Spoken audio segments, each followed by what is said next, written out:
अस्सलाम वालेकुम, सत श्री अकाल। मैं हरमीत सिंह और आप देख रहे हैं आपका नया YouTube channel Harmeet Singh speak के हवाले से। और आज हम बात करेंगे इराक के मज़हब ने ताज़ातरीन कुछ हमले किए, वो भी बताएंगे। नेतन्याहू और जो बाइडन के डोनाल्ड ट्रंप के दरमियान कुछ गुफ्तगू हुई है, वो भी बताएंगे इसी वीलॉग में। स्पेन में बड़े बुरे हालात हैं, उसके हवाले से भी कुछ खबरें हमारे पास पहुंची जो इस वीलॉग का हिस्सा होंगी। दीगर बैन अक़वामी खबरें भी हमने शामिल की हैं, लेकिन सबसे पहले हम शामिल करते हैं इराक की खबर। और इराकी इस्लामी मज़ाहमत ने इस वक्त आप अपनी स्क्रीन पर अल-मयादीन की रिपोर्ट देख रहे हैं। अल-मयादीन के मुताबिक इस वक्त इराक में इस्लामी मज़ाहमत ने ड्रोन का इस्तेमाल करते हुए मकबूजा शाम के गोलान में एक अहम इसराइली मकबूजा जो मुकाम है उसको निशाना बनाया हुआ है, उसका ऑपरेशन हुआ है, बाकायदा इसकी वीडियो भी जारी उन्होंने की है। उसके बाद फिर 3 दीगर ऑपरेशन किए हैं। उनमें से एक में एक जो है इराक में इस्लामी मज़ाहमत ने मकबूजा फ़लस्तीन के जनूब में एक फ़ौजी मुकाम को पर हमला करके उसको जुज़वी तौर पर तबाह किया है ड्रोन से। इसी तरह दीगर अलग अलग कार्रवाई में इराक में इस्लामी मज़ाहमत ने भी कहा है कि हमने मकबूजा इलाक़े के शुमाल में अहम हदाफ को निशाना बनाया। और आखिरकार मज़ाहमती ग्रुप ने अपने 5वीं कार्रवाई का ऐलान करते हुए कहा कि उसके जो जंगजू हैं उन्हें मकबूजा गोलान में एक अहम हदफ को निशाना बनाया। खबर की तस्दीक है और ख़बर हम आपको अल-मयादीन की जो रिपोर्ट है वहाँ से ही हम आपको क्लिक करके दिखा रहे हैं, क्योंकि इस वक्त जो सूरत हाल है वहाँ पर हालात बिल्कुल जो है दूसरे समझ जा रहे हैं और मज़ीद मामलात भी आ रहे हैं।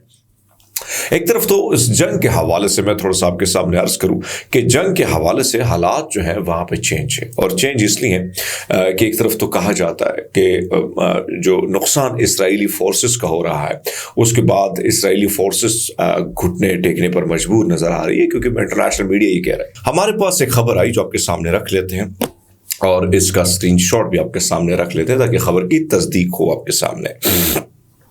ये खबर आई है अल-मयादीन से, हमने उठाई है, और उसमें कहा गया है कि वज़ीर-ए-आज़म नेतन्याहू को डोनाल्ड ट्रंप ने आगाह किया है कि अगर वो इलेक्शन जीत जाते हैं तो वो चाहते हैं कि इसराइल उनके इक़्तिदार में आने तक गज़ा पर जंग ख़त्म कर दें। और यही बात जो बाइडन कहते हैं।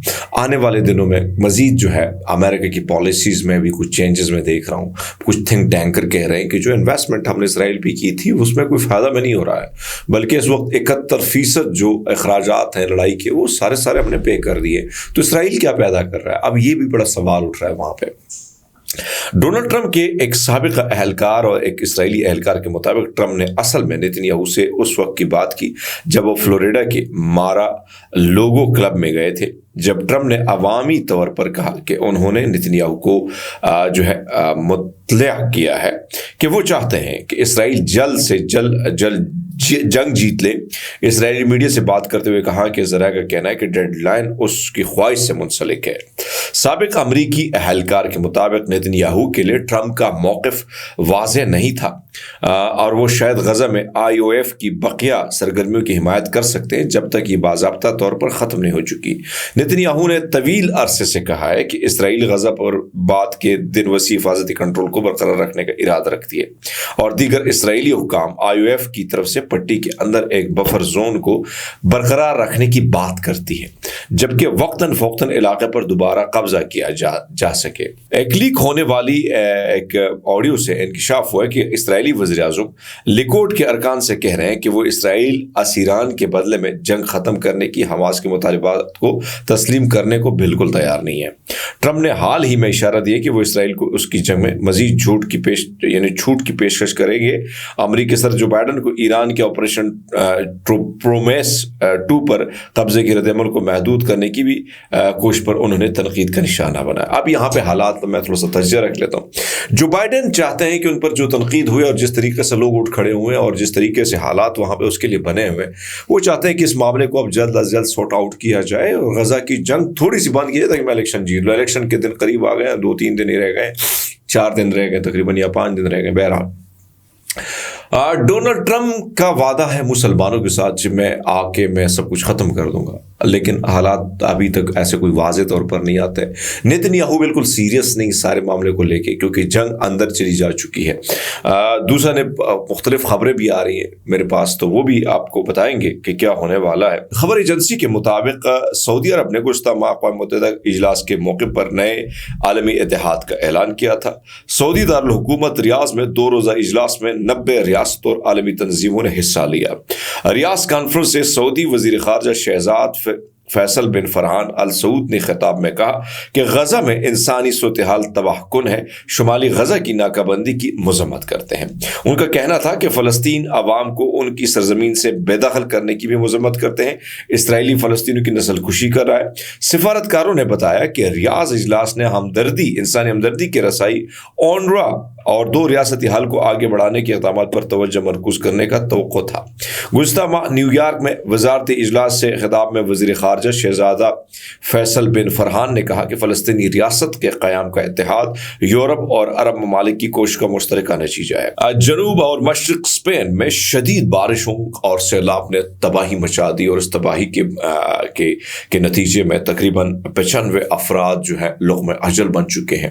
اسی طرح مختلف جو ہمارے پاس رپورٹس آئی ہیں, ان رپورٹس کے مطابق اسپین کے جنوب اور مشرق علاقوں میں صرف 8 گھنٹوں میں ہونے والی طوفانی بارشوں نے 1 برس کا ریکارڈ توڑ دیا ہے, اور مقامی حکام کے مطابق 95 افراد اس میں اپنی جان گنوا چکے ہیں. کئی گھر تباہ ہو چکے ہیں, اور جو گاڑیاں ہیں وہ تباہی کا ایک منظر میرے سامنے آ رہا ہے, اور جو چیزیں میں کوشش کرتا ہوں کہ تھوڑی بہت آپ کو تصویریں دکھا سکوں. اور اس سے قبل شمالی مشرقی نائجیریا میں گزشتہ آنے والی سیلاب کی تباہ کاریوں سے 150 افراد جو ہے وہ بھی دنیا سے چل گئے تھے. پاکستان کے حوالے سے بات کریں, پاکستان میں اس میں امریکہ کے کانگریس مین بڑا ایکٹیو رول پلے کر رہے ہیں. مختلف سوالات اٹھ رہے ہیں, ریجیم چینج پہ بات ہو رہی ہے. اب اس ریجیم چینج کے حوالے سے جو ہے کچھ سوالات ہوئے ہیں. واشنگٹن یعنی امریکہ کے ترجمان میتھو ملر نے کہا ہے کہ بانی پی ٹی آئی کی حکومت کو ہٹانے میں امریکہ کا کوئی کردار نہیں ہے. ترجمان امریکہ محکمہ خارجہ میتھو ملر نے پریس کانفرنس کے دوران کیے گئے سوال کے جواب میں کہا کہ عمران خان کی پی ٹی آئی اور وزارت عظمیٰ سے برطرفی میں امریکہ کا کوئی کردار نہیں. الزامات غلط ہیں. لطیف کوسا کہتے ہیں کہ ٹرمپ انتخابات جیتے تو بانی پی ٹی آئی رہا ہو جائیں گے, اور ڈونلڈ لو بانی میں پی ٹی آئی کے سازش میں ملوث تھے. اس میں کوئی شک نہیں ہے کہ باقاعدہ اس پہ میٹنگز بھی ہوئی, بڑی بڑی میٹنگز ہوئی. اس وقت کے آرمی چیف بھی اس میٹنگ میں شامل تھے, سب تمام چیزیں شامل تھی, اور اس میں ایک وارننگ, ایک لفظ بھی استعمال کیا گیا, تنبیہ کا لفظ استعمال کیا تھا امریکہ کو. یہ ساری چیزیں تھیں, اس میں کوئی شک نہیں ہے. اور پھر کانگریس مین نے جس طرح ڈونلڈ لو کو آڑے ہاتھے لیا, لیکن اب ظاہر بات ہے ان ساری چیزوں پر سوالات اٹھتے ہیں کہ کس طرح امریکہ رجیم چینج کرتا ہے, کس طرح لوگ کو خریدتا ہے, کس طریقے سے ایک سازش رچا جاتا ہے, اور کس طرح کسی سیاست یا دیگر اداروں کے لوگ ان کے اہلکار بن جاتے ہیں. یہ بئی ممالک میں ان کی گیم چلتی ہے, اور پاکستان میں بھی رجیم چینج میں کوئی شک نہیں کہ امریکہ کا ایک بہت بڑا ہاتھ تھا. اب تک لیتے ہیں, بہت سارا خیال رکھیں, بہت شکریہ.